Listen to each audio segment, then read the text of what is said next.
ఆంధ్రప్రదేశ్ రాష్ట్ర ప్రభుత్వ యంత్రాంగంలో అత్యంత కీలక పాత్ర పోషిస్తున్న లక్షలాది మంది ఉద్యోగులకు నిరంతరం విద్యాబుద్ధులు నేర్పుతున్న ఉపాధ్యాయులకు మరియు తమ జీవిత కాలమంతా సేవలు అందించి ప్రస్తుతం విశ్రాంతి తీసుకుంటున్న పెన్షనర్లకు మార్చి 2026 నెలకి సంబంధించిన జీతభత్యాల విషయంలో ప్రభుత్వం నుండి ఒక అత్యంత ప్రాముఖ్యత కలిగిన తాజా సమాచారం అందుబాటులోకి వచ్చింది. సాధారణంగా ప్రతి ఏటా మార్చి నెల అనేది ఆర్థిక సంవత్సరం ముగింపు సమయం కావడంతో అటు ప్రభుత్వానికి మరియు ఇటు ఉద్యోగులకు ఇది అత్యంత కీలకమైన మాసంగా పరిగణించబడుతుంది.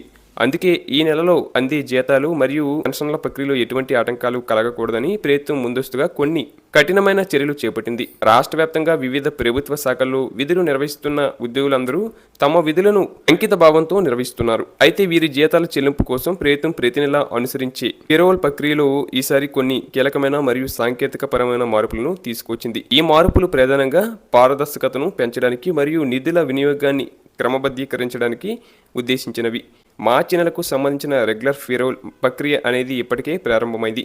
ప్రతి ఉద్యోగి మరియు పెన్షనర్ తమ ఖాతాలో నగదు ఎప్పుడు జమ అవుతుందో అని ఆతృతగా ఎదురుచూస్తుంటారు. కాబట్టి అసలు ఈ ప్రక్రియ వెనక ఏం జరుగుతుందో తెలుసుకోవడం ప్రతి ఒక్కరికి అవసరం. ముఖ్యంగా గమనించాల్సిన విషయం ఏంటంటే మార్చి నెల జీతాల బిల్లులను సిస్టంలో అప్లోడ్ చేయడానికి ముందు ప్రీ ఫేబుల్ యాక్టివిటీస్ అనే ఒక ప్రత్యేక ప్రక్రియను నిర్వహించాల్సి ఉంటుంది. ఇది చాలా కీలకమైన దశ. ఈ ప్రక్రియలో ఉద్యోగుల యొక్క ప్రస్తుత సర్వీస్ వివరాలు, వారికి అందాల్సిన ఇంక్రిమెంట్లు, సెలవులు మరియు ఇతర తగ్గింపులను క్షుణ్ణంగా తనిఖీ చేస్తారు. ఈ ప్రాథమిక పనులు పూర్తి చేయకుండా జీతాల బిల్లులను సబ్మిట్ చేయడం అసాధ్యం. ఒకవేళ వీటిలో ఏ చిన్న తప్పు ఉన్నా అది మొత్తం బిల్లుల ప్రక్రియను నిలిపివేస్తుంది. అందుకే సంబంధిత కార్యాలయాల అధికారులు వీటిపై ప్రత్యేక శ్రద్ధ వహించి నిర్ణీత సమయంలోగా వీటిని పూర్తి చేయాలని ప్రయత్నం స్పష్టమైన ఆదేశాలు జారీ చేసింది. తాజా సమాచారం ప్రకారం మార్చి 2026 నెలకు సంబంధించి రెగ్యులర్ పేరోల్ విండోను ప్రభుత్వం అధికారికంగా ఎనబుల్ చేసింది. దీని అర్థం ఏంటంటే ఉద్యోగుల జీతాలు గణన మరియు బిల్లుల తయారీకి మార్గం సుగమమైంది. అయితే ఈసారి ప్రభుత్వం కాంట్రాక్ట్ మరియు ఎంటీఎస్ ఉద్యోగుల విషయంలో ఒక కొత్త మరియు కఠినమైన నిబంధనను తీసుకొచ్చింది. అదేంటంటే కాంట్రాక్ట్ ఎంప్లాయీస్ మాడ్యూల్స్ను 100% పూర్తి స్థాయిలో అప్లోడ్ చేయాలి. గతంలో కాంట్రాక్ట్ ఉద్యోగుల విరాళాలు మరియు వారి డేటా నమోదులో అనేక ఇబ్బందులు తలెత్తేవి. దీనివల్ల వారి జీతాలు సకాలంలో అందేవి కావు.